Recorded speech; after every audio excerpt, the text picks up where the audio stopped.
Supongo que has oído hablar alguna vez de los plásticos biodegradables. Esos maravillosos sustitutos que nos librarán algún día del plástico y de nuestra dependencia con el petróleo. Esos que a cabo de un poco tiempo de usarlos se descomponen y no contaminan ni se acumulan en la naturaleza. Todo lo contrario a lo que ocurre con los plásticos convencionales, que requieren de centenares y centenares de años para descomponerse. En este segundo vídeo de la serie sobre plásticos vamos a ver hasta qué punto es esto cierto y analizaremos cómo finalmente podría acabarse con esta problemática de los plásticos. ¡Adelante!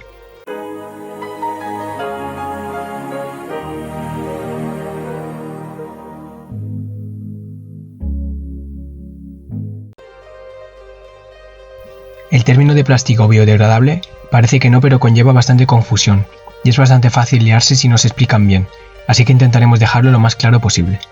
Normalmente los plásticos biodegradables se engloban en una serie de plásticos alternativos, un grupo de materiales con propiedades y aspecto prácticamente iguales al plástico normal. Los podemos dividir en dos tipos, los plásticos compostables y los plásticos oxo-biodegradables, y no siempre son 100% biodegradables.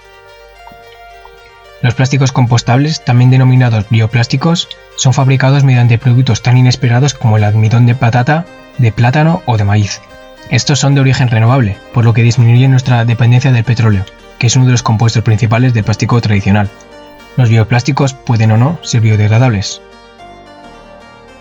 Por otro lado, tenemos a los plásticos oxo-biodegradables, que simplemente son plásticos tradicionales a los que se les ha añadido una serie de aditivos que los convierten en plásticos biodegradables. Estos aditivos suelen ser una serie de sales de metales pesados y enzimas que hacen que, en presencia de oxígeno y de luz, las cadenas de polímeros de los plásticos se desintegren en tan solo unos meses o pocos años, en lugar de los más de 100 años que le toma el plástico convencional. Con los plásticos biodegradables, lo que se ha tratado de hacer es sustituir los diferentes tipos de plástico convencional. En algunos casos, como en las bolsas de plástico, estas sustituciones se han logrado realizar exitosamente, conservando la calidad y la competitividad en el mercado. Mientras que en otros casos, la sustitución del plástico convencional es actualmente imposible de realizar, al no poder alcanzarse las propiedades requeridas. Esto de los plásticos alternativos suena bastante bien, pero ¿son la solución? ¿Por qué no está ya generalizado su uso si son tan buenos? Vamos a ver los 4 inconvenientes más importantes de los plásticos biodegradables para tratar de contestar a estas preguntas. El primer inconveniente es el coste de producción. Es posible que hayas pensado que el hecho de que los plásticos biodegradables no estén siendo utilizados de forma generalizada ya se debe a que su coste de producción es más caro. Pero nada, esto es algo cierto. Hoy en día, muchas de las alternativas ecológicas a los materiales actuales que utilizamos tienen un precio superior al producto convencional, por desgracia. Y el plástico biodegradable es hoy en día, dependiendo del tipo, de 2 a 4 veces más caro de producir, y por tanto más caro de cara al consumidor. Pero ello se debe a que hoy en día la producción es muy limitada y menor en comparación a los plásticos convencionales. Pero esto puede cambiar rápidamente, teniendo en cuenta la escalada de los precios del petróleo y los últimos desarrollos en el campo de los plásticos vegetales, que hacen que sus características de dureza y resistencia al calor se acerquen cada vez más a las del polietileno, uno de los componentes fundamentales de los plásticos. El segundo inconveniente es la mezcla de estos productos con los plásticos convencionales durante el reciclaje. Una de las diferencias fundamentales entre plásticos tradicionales y bioplásticos es que requieren de diferentes sistemas a la hora de reciclarse. De hecho, la idea principal con los bioplásticos no es reciclarlos, sino utilizarlos como compost para el abono de cultivos.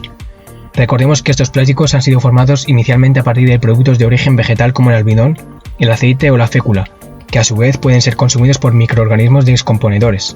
Esto puede suponer un problema debido a la extrema dificultad que conlleva separar a los bioplásticos de los plásticos normales en las plantas de reciclaje. Como consecuencia de no separar ambos tipos, puede ocurrir que el plástico reciclado resultante no cumpla los requisitos de calidad necesarios para comercializarlos de nuevo. El tercer inconveniente es la necesidad de utilizar campos de cultivos para producir bioplásticos. Esto se trataría principalmente de un dilema ético. ¿Tiene sentido utilizar tierras de cultivo para fabricar plásticos cuando se podrían utilizar para alimentar a las poblaciones inmersas en hambruna?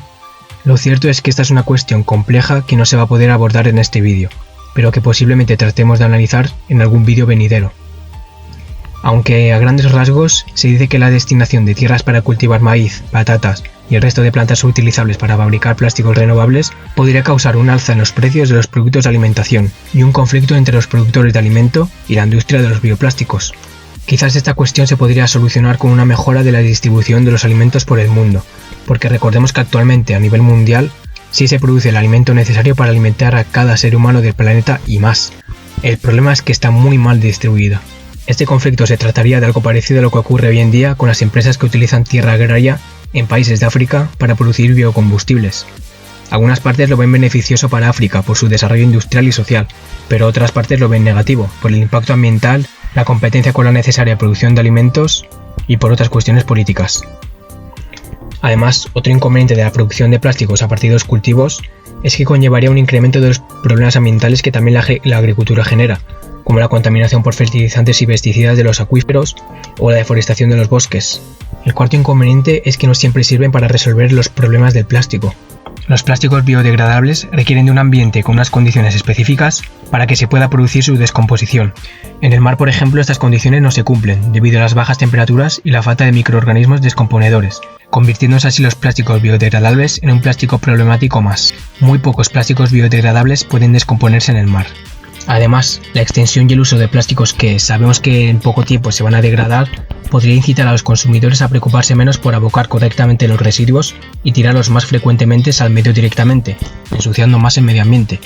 Entonces, habiendo visto esas problemáticas, podemos sacar varias conclusiones. La visión más tajante con el tema sostiene que ninguna forma de plástico es tolerable y que debemos aprender a vivir sin plástico en casi todos los aspectos de nuestra vida. Otros son defensores del plástico y sostienen que los plásticos biodegradables nunca lograrán igualar la calidad y utilidad de los plásticos convencionales, y que lo que se debe hacer de verdad es reforzar la concienciación global sobre no arrojar nuestros residuos al medio, y sí usarlos mientras sean útiles y reciclarlos cuando ya no lo sean. En mi opinión, ambas partes tienen algo de razón. Sin embargo, lo que yo veo que será la medida más prometedora es que, como ya comienza a verse actualmente, se va a dar una mezcla en el mercado de usos de ambos productos, siendo los plásticos convencionales de un solo uso completamente sustituidos por plásticos biodegradables. Hoy en día ya se están tomando decisiones importantes sobre este tema, limitando por ejemplo a los supermercados el ofrecer bolsas de plástico a los clientes. Y otra medida prometedora que se lleva haciendo desde hace muchísimo tiempo y que no hay que dejar de lado es el propio reciclaje. Eso, junto a una buena educación ambiental, podría hacer que en los próximos años se alcance el nivel que han alcanzado algunos países nórdicos o países avanzados como Austria o Alemania, donde el plástico se ha convertido ya en un problema de contaminación menor, debido a sistemas de reciclaje y reutilización eficientes y una sociedad bastante respetuosa con el medio ambiente. Y este ha sido el vídeo de hoy. Muchísimas gracias, has aguantado hasta el final y sobre todo espero que te haya sido útil. Habrán próximos vídeos hablando sobre el tema de plástico. ¿Y tú? ¿Cómo de grande crees que es tu huella ecológica?